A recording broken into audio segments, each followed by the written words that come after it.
Hi, my name is Ishpreet. I'm one of the PGY-4 residents here at Upstate University Hospital in the Neurology Department. I have with me Adam Blanden. He is a PGY-3 resident as of today on July 21st, 2022. How does that make you feel, Adam? Awesome. It's good. It's good to be a PGY-3. Okay, so how do you feel like the transition has been in the past couple of years from being PGY-1 to PGY-2 to PGY-3 today?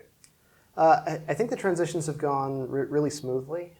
So the first year is really mostly about medical trainings, 9 months medicine, 3 months neurology, when you're just kind of learning the first steps of how to be a doctor, how to put in orders, those sorts of things. And, my internship happened right at the peak of the second wave of the COVID-19 pandemic. So we learned really very quickly how to triage things, because there was a lot of very sick patients around. And then the second year, so now you're a specialist, and you're still learning how to triage lots of different tasks. There's a lot of different tasks to do, but now you're learning more of your specialty. So you're learning how to deal with neurological emergencies, you're learning how to run stroke codes, you're learning how to deal with actively seizing patients and those sorts of things in the hospital. And then as you progress through your PGY-2 year, you now gain more perspective about how you're going to deal with the emergencies versus how you're going to triage things that should be in the hospital versus how things should be when they should be transitioned to the outpatient clinic.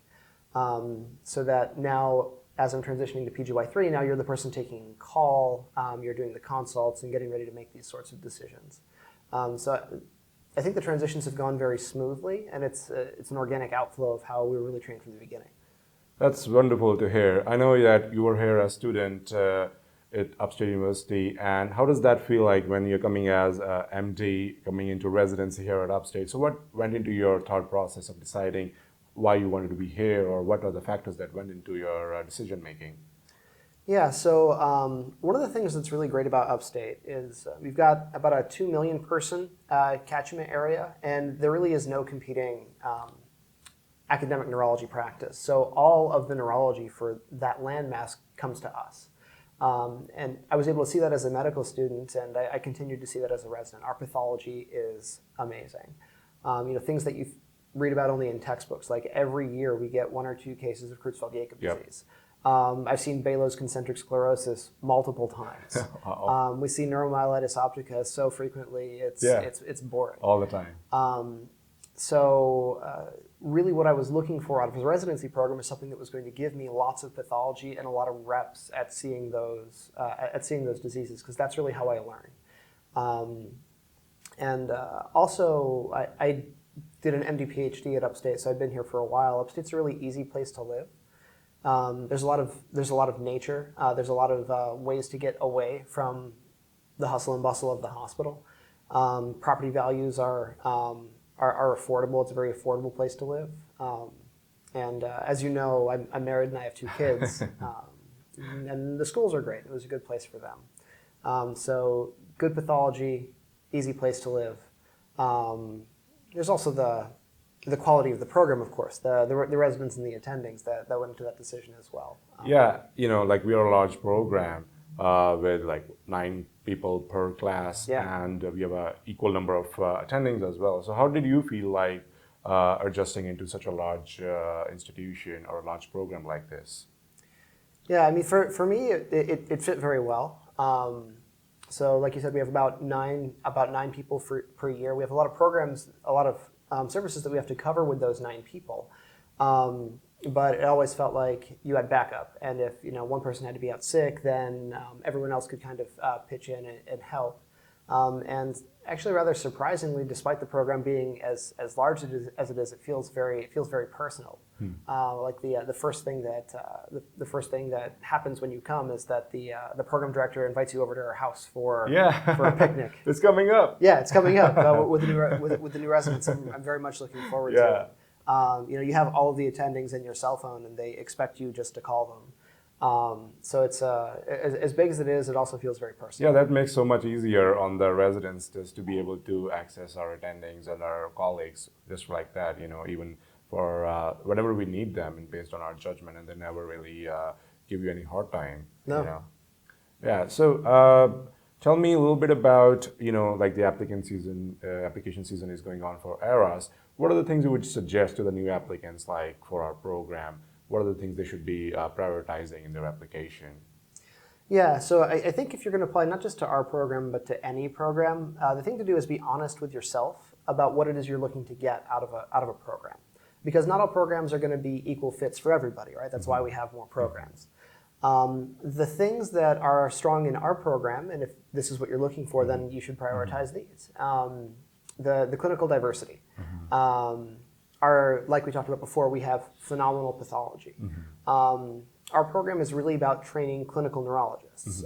So we have, it's structured around that, about seeing a lot of patients with in a lot of different subspecialist circumstances.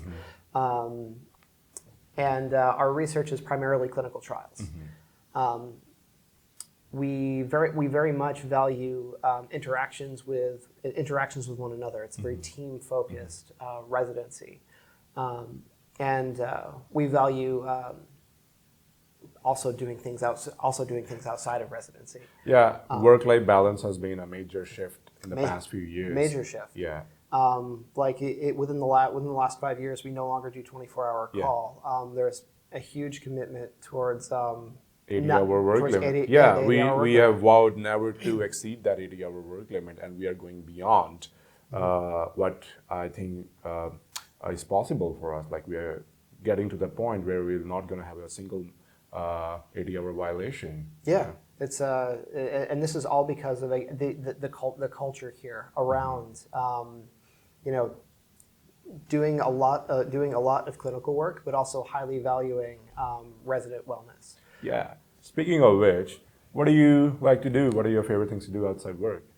Yeah, so I spend a lot of time at work, but when I'm outside of work, I do things like drive my daughters to karate class and gymnastics. But if I had to pick something that I do myself, is I'm currently playing Dungeons and Dragons 5e and painting fantasy miniatures for said game.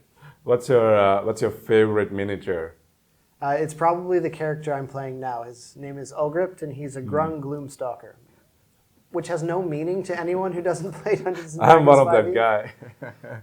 But it's a little bow and arrow shooting frog warrior. Gotcha. I can imagine that. Yeah. So, what's your like favorite aspects of your residency, like clinically and overall?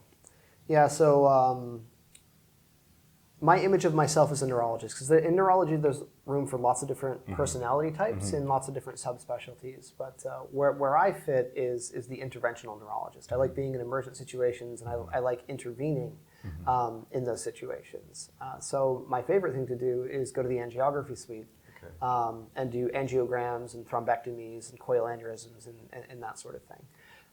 So my favorite part about residency right now is actually our ESNI program, our Early Specialization in Neurointervention track. It's a track that I was able to join as a PGY-2 at the start of my PGY-2 year, and I think is rather unique in neurology residencies in that it gives people who are interested in neurointervention really very early access to go to the angio suite and learn skills that you really can't get anywhere else. Doing things like, well, the entire process of doing and interpreting a catheter angiogram. And how do you get about it? Like, we have 3 different interventionalists from 3 different backgrounds. So how does that work out for you? Yeah, so I mean, I know all of them at this point. At first, it was a bit intimidating because there are 3 neurointerventionalists. The head of ESNI is also our stroke fellowship director, Dr. Masood. I made my interest known to him very early, and when I was able to demonstrate that I actually was interested and was going to do the things that needed to be done to do ESNI, I started first doing angiograms with him, and then I started showing up and doing angiograms with the rest of them, and then it just kind of outflowed naturally from there. That's wonderful. That's wonderful, Adam. So you're going to apply for a NeuroInterventional Fellowship? I am, and as it turns out, application season for 2025 NeuroIntervention Fellowship is now. I know, right? They start out like 3-4 years in advance. Yeah, it's crazy. Amazing how competitive this thing is. Yeah. All right, cool. Any last words for incoming residents who are going to be interns? Yeah, so for the residents who are going to be interns, you're ready for it. You're ready for it, and there's support available. If you're going to come in, if you're going to come and be an intern with us, one thing that our program does very well, and this is different from programs of the past, is graduated responsibility, and that our program doesn't just toss you into a situation you're not prepared for and say sink or swim. You are mentored in a deliberate, stepwise fashion, so that by the time you get to my stage, the start of PGY-3. You're ready to be the person who is taking the consults and dealing with the emergencies. As an example, as an intern, if we take the example of the stroke code, as an intern, you're watching stroke codes.